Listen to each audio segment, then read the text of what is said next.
Hi, I'm Cindy Xu. My school number is 33. I'm freshman in Class A.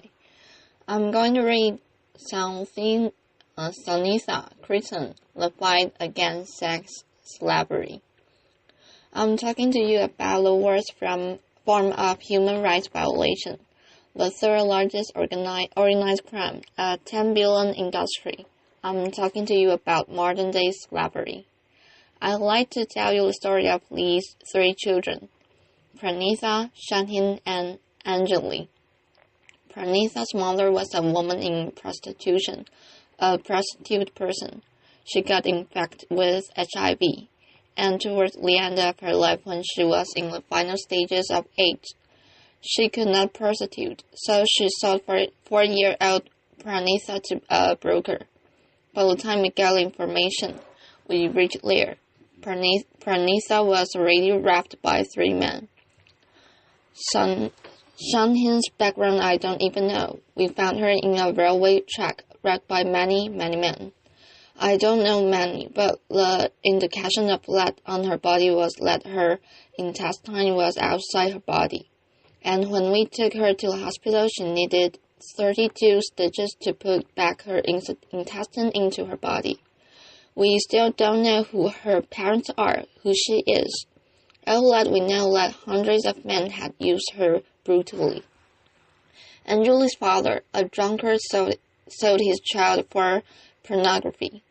You are seeing here images of 3 years, 4-year-olds, and 5-year-old children who have been trafficked for commercial sexual exploitation. In this country and across the globe, hundreds and thousands of children as young as 3, as young as 4, are sold into sexual slavery. But that's not the only purpose that human beings are sold for. They are sold in the name of adoption. They are sold in the name of organ trade. They are sold in the name of forced labor, camel jockeying, anything, everything. I worked on the issue of commercial sexual exploitation, and I tell you stories from there. My own journey to work with these children started as a teenager. I was 15 when I was gang raped by 8 men. I don't remember the rape part of it so much as the anger part of it. Yes, there were 8 men who defiled me, raped me, but that didn't go into my consciousness. I never felt like a victim, then or now. But what lingered from then till now, I am 40 today, is this huge, outrageous anger. 2 years, I was ostracized, I was stigmatized, I was isolated because I was a victim. And that's what we do to all traffic survivors. We, as a society, we have PhDs in victimizing in a victim, right from the age of 15. When I started looking around me, I started seeing hundreds and thousands of women and children who are left in sexual slavery-like practices, but have absolutely no respite because we don't allow them to come in. Where does their journey begin? Most of them come from very optionless families, not just poor. You have even the middle class sometimes getting trafficked. I had this IS officer's daughter, who has 14 years old, studying in 9th standard, who was raped chatting with one individual and ran away from home because she wanted to become a heroine, who was trafficked. I have hundreds and thousands of stories of very, very well-to-do families and children from well-to-do families who are getting trafficked. These people are deceived. Forced 99.9% of them resist being inducted into prostitution. Some pay the price for it. They are killed. We don't even hear about them. They are voiceless, nameless people. But the rest who succumb into it go through everyday torture. Because the men who come to them are not men who want to make you your girlfriend, or who want to have a family with you. These are men who buy you for an hour, for a day, and use you, throw you. Each of the girls that I have rescued more than 3,200 girls. Each of them tell me one story in common. One story about one man, at least putting chili powder in her vagina. One man taking a cigarette and burning her. One man whipping her. We are living among less men, where our brothers, fathers, uncles, cousins all around us, and we are silent about them. We think it easy money. We think it is shortcut. We think a person likes to do what she's doing.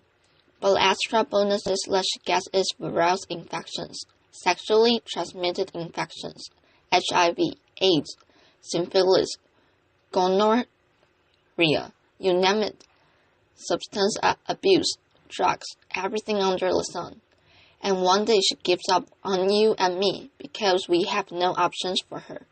And therefore, she starts normalizing this exploitation. She believes, yes, this is what my destiny is about, and this is normal, to get raped by 100 men a day, and it's abnormal to live in a shelter. It's abnormal to get rehabilitated. It's in that context that I work. It's in that context that I rescue children.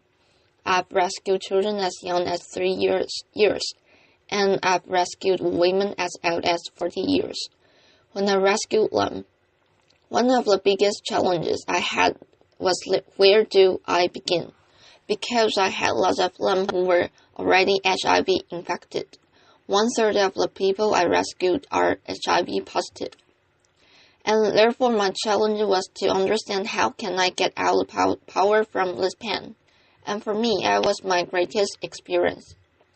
Understanding my own self, understanding my own pain, my own isolation was my greatest teacher. Because what we did with these girls is to understand their potential. You see a girl here who is trained as a welder. She works for a very big company, a workshop in Hyderabad, making furniture. She earns around 12,000 rupees. She is an illiterate girl, trained skilled as a welder. Why welding and why not computers? We felt. One of the things that these girls had is immense amount of courage. They did not have any pardas inside their body, hijabs inside themselves. They crossed the barrier of it, and therefore they could fight in the male-dominated world very easily and not feel very shy about it. We have trained girls as carpenters, as masons, as security guards, as cab drivers, and each one of them are excelling in their chosen field, gaining confidence, restoring dignity, and building hopes in their own lives. These girls are also working in big construction companies like Ramkey Construction as masons, full-time masons. What has been my challenge? My challenge has not been the traffickers who beat me up. I've been beaten up more than 14 times in my life. I can hear from my right ear. I've lost a slave of mine who was murdered while on a rescue. My biggest challenge is society. It's you and me. My biggest challenge is your blocks to accept these victims as our own. A very supportive friend of mine, a well-wisher of mine, used to give me every month 2,000 rupees for vegetables. When her mother fell sick, she said, "Sunitha, you have so much of contacts. Can you get somebody in my house to work so that she can look after my mother?" And there's a long pause. And then she says, "Not one of our girls." It's very fashionable to talk about human trafficking in this fantastic A to C hall. It's very nice for discussion, discourse, making films and everything, but it is not nice to bring them to our homes. It is not nice to give them employment in our factories, our companies. It's not nice for our children to study with their children. There it ends. That's my biggest challenge. If I'm here today, I'm here not only as Sunitha Krishnan. I'm here as a voice of the victims and survivors of human trafficking. They need your compassion. They need your empathy. They need, much more than anything else, your acceptance. Many times when I talk to people, I keep telling them one thing. Don't tell me 100 ways how you cannot respond to this problem. Can you apply your mind for that one way that you can respond to the problem? And that's what I'm here for, asking for your support, demanding for your support, requesting for your support. Can you break your culture of silence? Can you speak to at least 2 persons about this story? Tell them this story. Convince them to tell the story to another 2 persons. I'm not asking you all to become Mahatma Gandhis or Martin Luther Kings or Manha Patkars or something like that. I'm asking you, in your limited word, can you open your mind? Can you open your heart? Can you just encompass these people too? Because they are also a part of us. They are also part of this world. I'm asking you for these children whose faces you see.